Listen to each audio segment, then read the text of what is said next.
This is episode 259 of Toon Talk Weekly. This week, Brad and I crash our vehicle with our entire family into a canyon, but it's totally comical and we're okay when we talk about the 2011 series, Crash Canyon. Normie, honey, the kids and I were talking about you behind your back when you were in the museum. For the record, I wanted to wait so I could say it to your face. And so far, the trip hasn't been, fun. Mom's being kind, Dad. Was I? I didn't mean to be. It's been boring, tedious, mind-numbing. It sucks worse than school, but at least I can skip that. Okay, maybe it's been a bit slow till now, but wait till we get to the next rest stop. It's got separate parking lots for cars and RVs. But we've got both. So which lot will we pick? Call the Hardy Boys. We've got a mystery on our hands.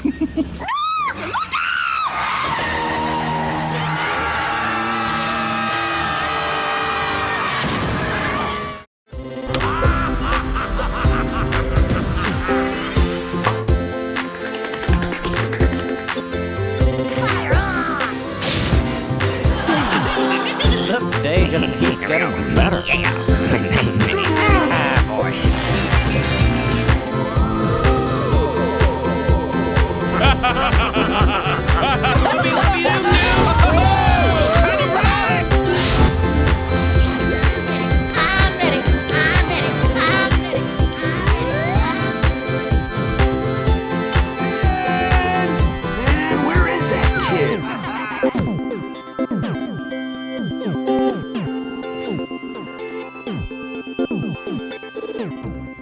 Hey everyone, welcome back to Toon Talk Weekly. This is the weekly cartoon podcast where we chat about a different cartoon every single week. I'm Jake Williams. I'm not alone here. Got my good buddy Brad Chmielewski again this week. What's up, man? Hey, how's it going? It's going well, man. Picked a weird one this week. Yeah, definitely. Yes. That's the nicest way to introduce that. I don't know. Like, I was thinking about the show. It just had a cool name, Crash Canyon. And I was like, I got to check this show out. Okay. And actually, recently, we had gotten an email or something, or a message from a listener asking about the show Forget About It, a show that you notoriously, I think, liked quite a bit, actually. Yeah, I think I've watched almost the entire thing. There might be like a dozen or so I have left on Hulu, but I kind of got burnt out because it's really repetitive. Oh, for sure.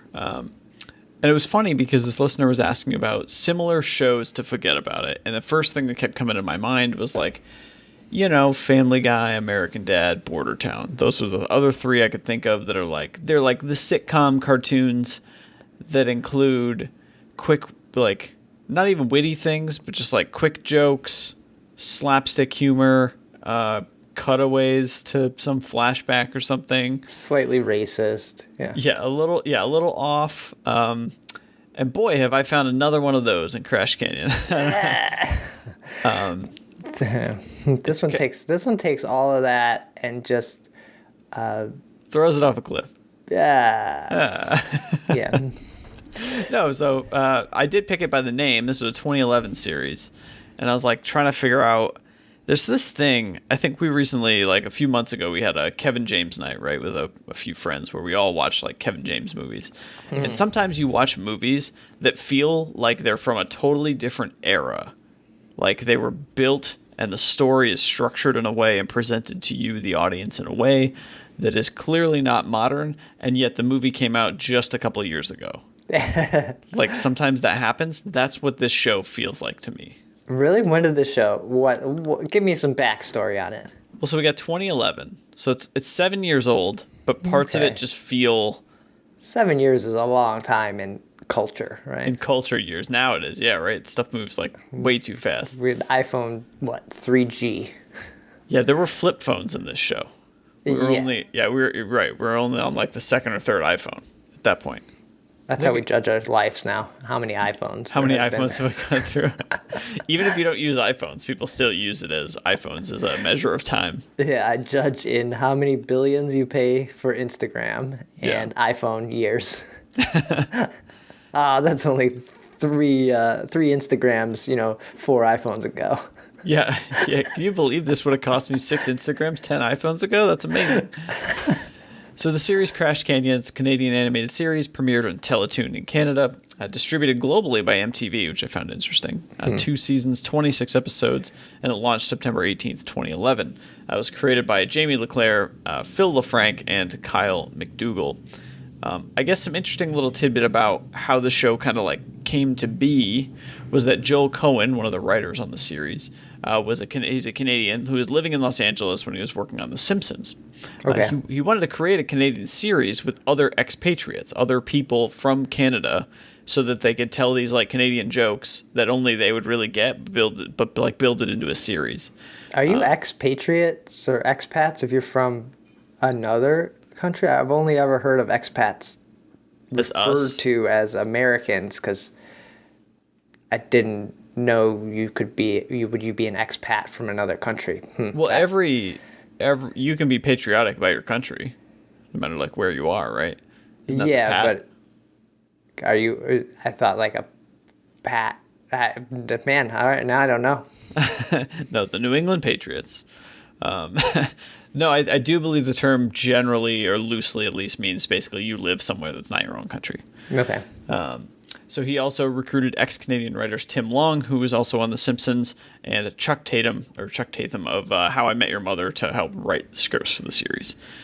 So kind of a group of Canadian guys got together and were like, hey, let's write a show about Canada and then make it and then tell Canadian jokes. Because I have to imagine maybe there's some stuff about home that you miss because you're living in Los Angeles. You're not experiencing that stuff. Okay. A lot of times they say write what you know, or like build the story, or tell the stories that you know, right? That kind of thing. So I didn't. Weird. I didn't. Watching just one episode, I didn't feel like there was anything Canadian about this show. I mean, maybe it's because I read this first, but after I heard everyone say sorry, like the Canadian way, I was like, okay, Oh, okay. a little bit. So the general premise of Crash Canyon, it is not a show about a demolition derby that happens out in the desert, although that probably also could be a good name for it. Essentially, while driving on vacation, this family, known as the Wendells, falls into a canyon and must learn to get along with other fellow stranded neighbors, and basically also get along with each other. It was almost like the setup, and that's the bulk of what we'll talk about today is the pilot, because that sort of sets up the show. But what I loved about the pilot was that they took, 2-3 minutes to be like, we're going on vacation, and then boom, you're in this canyon. Like they get right to it. And I thought that was pretty neat. The vacation very much starts off as a like Chevy Chase National Lampoon's Vacation. Like the dad is so excited to take everybody on this vacation. And I think even in the first couple scenes before they crash into this canyon, they sort of start to build out the family a little bit of the Wendells. You have Norm, the dad, who's kind of like, he's pretty nerdy. He's also an inventor. He's an inventor, an engineer. He wears socks and sandals as a key trait of his.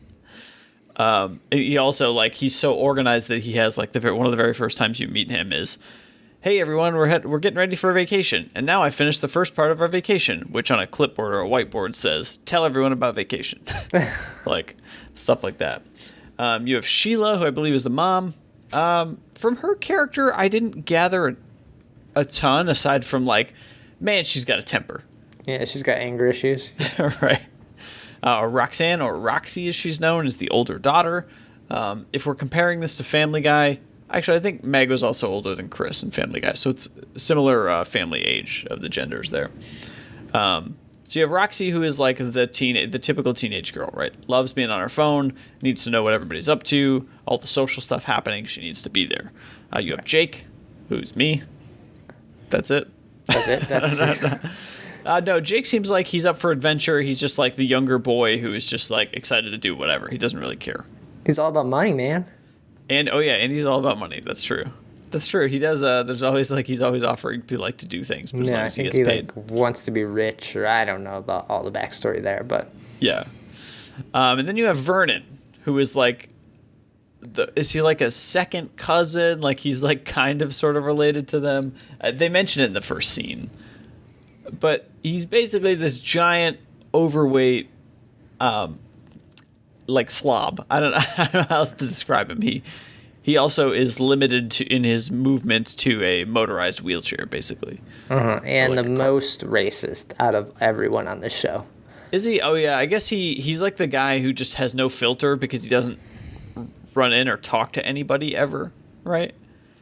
that's kind of what I gathered from it. So they're the main characters to talk about. We'll talk about a couple other characters in Crash Canyon as we sort of get into talking about the episode. But before we get into that, if you guys want to let us know what you think of the show or any other episodes we've done, hit us up, toontalkweekly@gmail.com. We're also on Twitter @toontalkweekly, or head over to toontalkweekly.com. Listen to any past episodes. We still love hearing what you guys think about even past episodes, any of the 250 plus before this. It's always fun to relive them because we kind of always weirdly, when you focus one show on one episode of a cartoon, you remember that episode very well because you talked about it longer than the episode was. Yeah. So head over there. But now we're going to talk about the pilot of Crash Canyon. We sort of already touched on it a little bit. The very beginning of the episode is them getting ready to go on vacation. Of course, not many people the family doesn't really want to go on vacation at all. And nobody knew there was a fifth person coming until, what was it? Norm basically had a fifth, like, happy vacation mug, right? for this second cousin. And before they go off this cliff, the vacation's super boring. Nobody likes it because they're going to, like, the sign museum to see all these cool signs that aren't really that cool. Or, like, the oldest toll booth, and some C-list celebrity or politician came here one time. Like, Norm's idea of fun is very different from the rest of his family. Let's put it that way. And then when they end up going off of this cliff, because he's not paying attention, I don't quite remember what the scenario was with why they were talking. He just wasn't looking at the road. They travel off of this cliff, and they land this cliff, and suddenly there's a group of, I think they mentioned 18 to 25 people that are also down there. They're greeted by these people when they get down there. There's no way out of this canyon. That's why these people have sort of started their own civilizations. The people and families down here live in whatever vehicle they happen to crash land in. I guess if you're the Wendells in this case, you have a car and an RV, so you got a little bit of something there. But if we're taking cartoon logic out of everything here, they would have been dead, man. Yeah, definitely. You know, you go flying off a cliff, you're not surviving. I mean, it is a gigantic canyon. Well, they even make the joke, we usually plan a party, and we wait until that person regains consciousness from after crashing into the cliff. Yeah. It's funny that they're greeted immediately by a couple of characters who I assume we've only seen this episode of the series, but will be prominent characters throughout, right? You do have sort of someone who she claims herself to basically be the class president of the canyon. She is in charge of showing people around, of introducing them, of throwing like a welcoming party sort of thing. And she's she seems like she's an older teenager, like younger 20s kind of girl. You do meet, was it the Hispanic lady who was the chef? Like she owned a restaurant, and she comes over to like offer him food at some point. There's like one of the other characters was like there was he was an artist, like a musician, a punk rock singer that apparently the wife knew, which seemed way out of character. His song was Punch a Rainbow or something like that, yeah.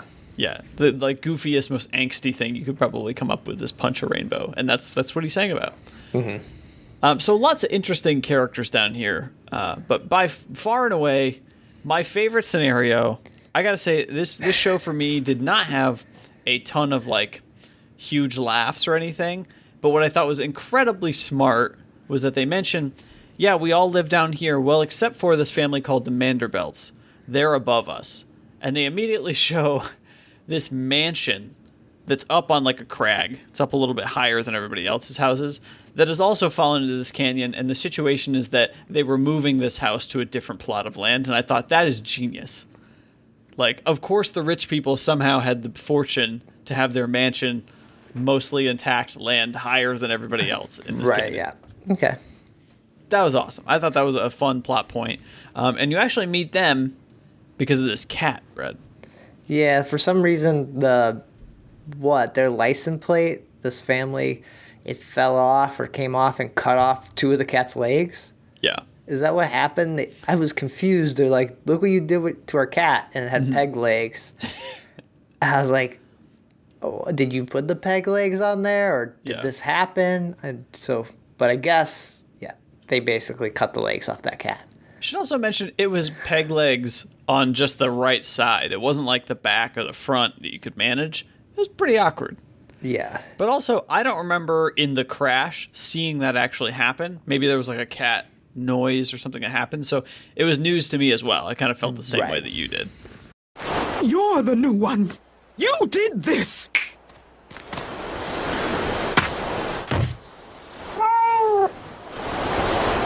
That's not how a cat is supposed to work. You broke her legs with this. Our license plate! It must have come off when we fell in! Oh, we're sorry. But it's an event beyond our control, like Pluto losing its status as a planet, or maybe even... Save it! Princess can't walk on excuses.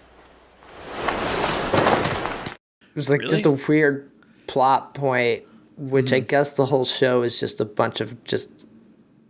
I feel like we were saying earlier, like, oh, get your friends to write some stuff, and like, hey, write a scene for me. Like, it doesn't have to go with this. We'll just put it in because we can, and it doesn't have to make any sense. Well, and dude, when you do that, like, let's call it the Family Guy style of like, we're going to say something and then cut away to it anyway. There was a moment where Norm said at one point, like, oh, this is not the first time gravity is like disobeyed me, and they cut away to him eating ice cream, and so ice cream falls on his shirt and he blames gravity, and then the ice cream sign crushes him, and then his spleen hurts. Like, it's just these random side cutaways that can totally happen. So yeah, you're right. Like, you could just easily frame it and then say, I don't know, put whatever joke you want in there. It's right. Fine. And we obviously didn't write this, so we don't know if that's the case. We just, I don't know, could have been a scenario. So most of this first episode is dedicated to a couple of stories here. One is the cat that Brad mentioned, and that the family's license plate has cut these two legs off of this cat, apparently, so now he has peg legs. They do go up to visit the family, the rich family, the Mandelbelts, up on top of their house. But they only went to apologize, right, for hurting their cat or something? Yeah, I don't even remember. Oh, it's because the main plot of the story is that Norm thinks he has a way to get out of this canyon, but basically he can't. He needs a certain amount of solar energy, so he has to wait until noon, so they have time to kill, so they decide to go apologize to the family. Like, okay, all right. Right. A little strange. But when they go to apologize, it's basically this rich family, and the mothers are still, they're both very angry at each other. The father seems pretty agreeable and quiet, but man, does he act super weird about, like, I have this daughter who's ugly, but she looks totally fine, but keeps her in a closet, which just feels inappropriate and unwelcome. I don't know. It made me feel strange. Yeah, that was weird. It's like, here's this girl, we're going to say she's ugly, and we're trapped in this canyon, but we're just going to lock her in the closet. Like, what? Like, okay, all right, weird. Like, it wasn't funny. Like, I don't know what was supposed to be funny about that she was not ugly and you keep her in a closet. Maybe, like, in a different situation, but that you're trapped basically on a desert island. It's kind of weird. Right? It just feels like a joke that's old. That's maybe in 2011 it was still kind of in the humor consciousness and it was fine. It just fell flat for me. I was like, what's going on?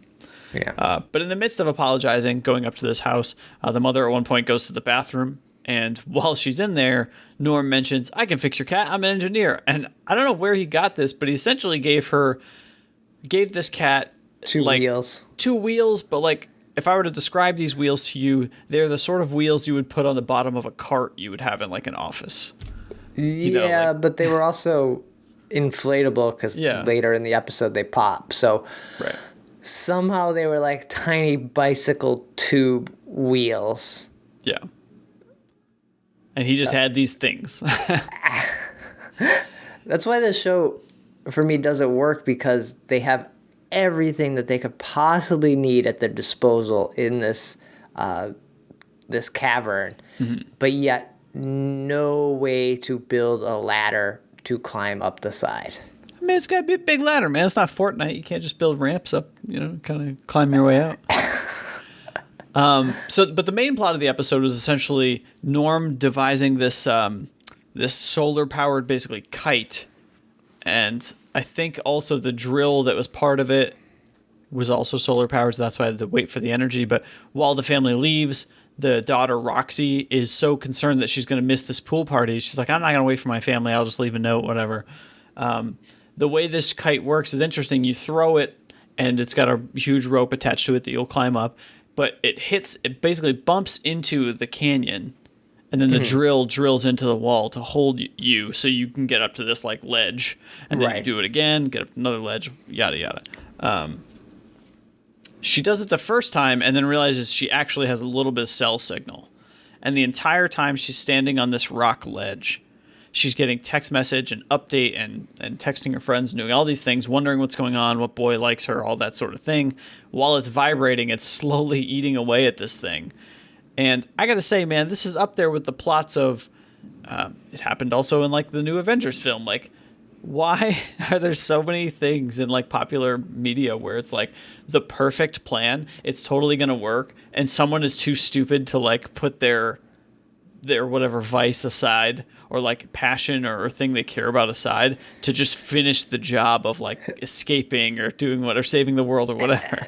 I don't know. I think maybe I haven't seen this Avengers, but in that kind of context, you will need to think of them as human. See, there's that, but yeah, it was just a way to like, it almost was a plot point to get rid of the phone at the end of the day. But then I think she gets it back. So it's like... No, it like falls and basically gets drilled through. But oh, that's right. Yeah. She lost it in the tree, then yeah, it falls and gets drilled through. So...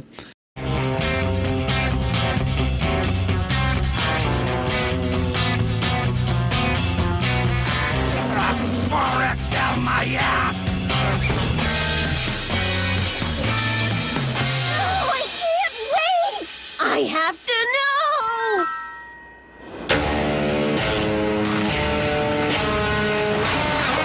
The boy who said it was... No!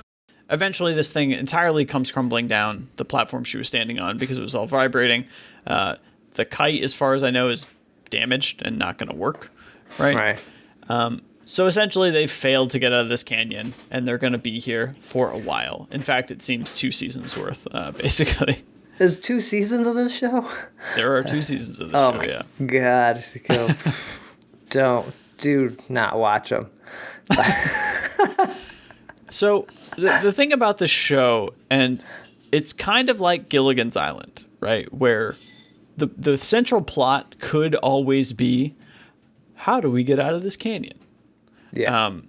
Apparently that's not always the central plot. I think it probably does the Family Guy thing where it's like, it's a thread throughout the series, but it's not necessary that they focus on it every single time. Okay. But I have to imagine there's got to be a lot of like engineering escape plans sort of things to get out of the show. But what were your thoughts on the show generally, bro? And it did not hit any marks for me. I was basically kind of offended by this whole show. I was like, it didn't, like I said, didn't hit the marks. All the jokes, basically whenever they referred to someone else, it was pretty racist, as far as like bad drivers, people giving bad service, making tacos. Like, it was like, holy crap. Do you offend everyone in this show? Is that kind of the point of it, to offend everyone? Because it's not really that funny. Yeah, you know what? Now I'm remembering that I do believe there was, you mentioned the uncle was like one of the most racist, like careless kind of people like that. He did make that comment that was like, you're driving like this typical racial stereotype, and you know the one I'm talking about. Like, he doesn't say it, but then he like makes you think, yeah, I don't know, man. There's so now am I racist now for thinking someone, and am I thinking the same thing other people? And it's like, where's this racist joke at? Like, oh my God. It was just like, what? Yeah. There's something about the situation that they're in this show that I find interesting, and I think maybe takes this sitcom thing where they're always in a house and kind of flips it on its head, and it's like, oh, here you go. I love that they have no use for legal tender down there, so they've devised the way that like golf tees, a truck full of golf tees crashed down there, and so that's what currency is. I think that's kind of neat.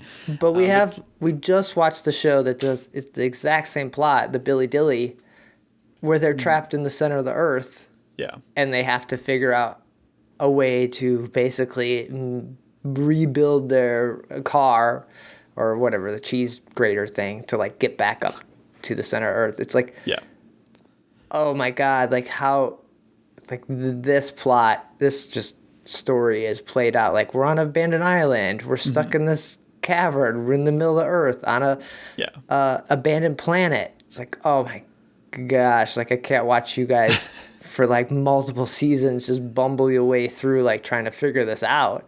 And I gotta say, just there was something about the show, you know, humor and writing and whatever aside, there was something just empty feeling about the show.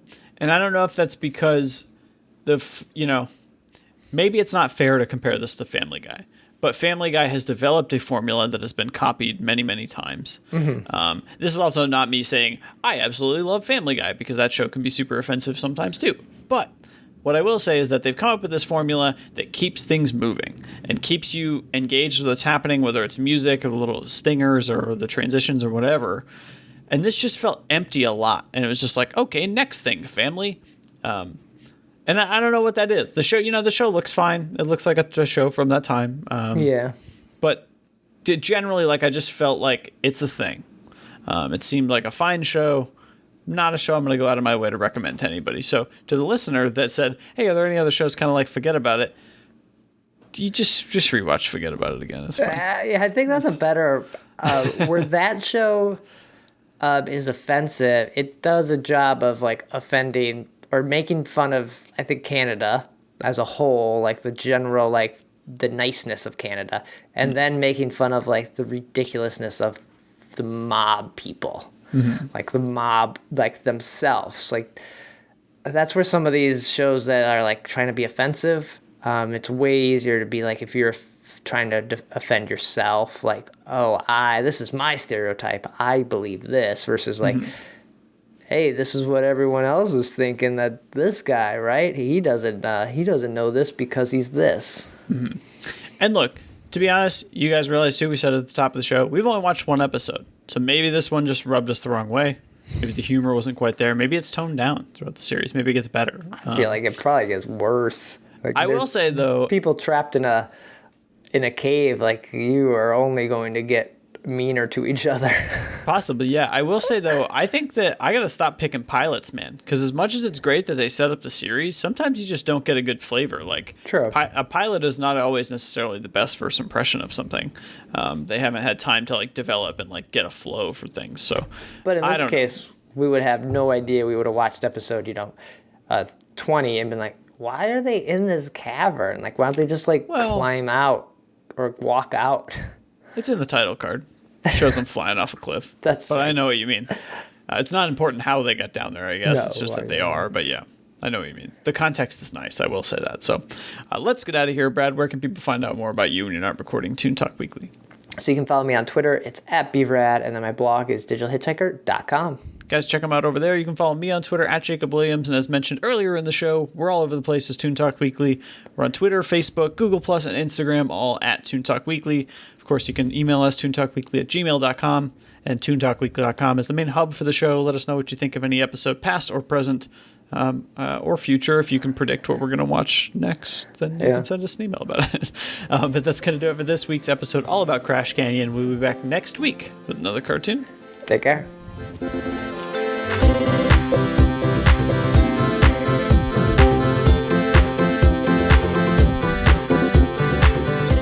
To learn more about the show, visit toontalkweekly.com or follow us on Twitter @ToonTalkWeekly.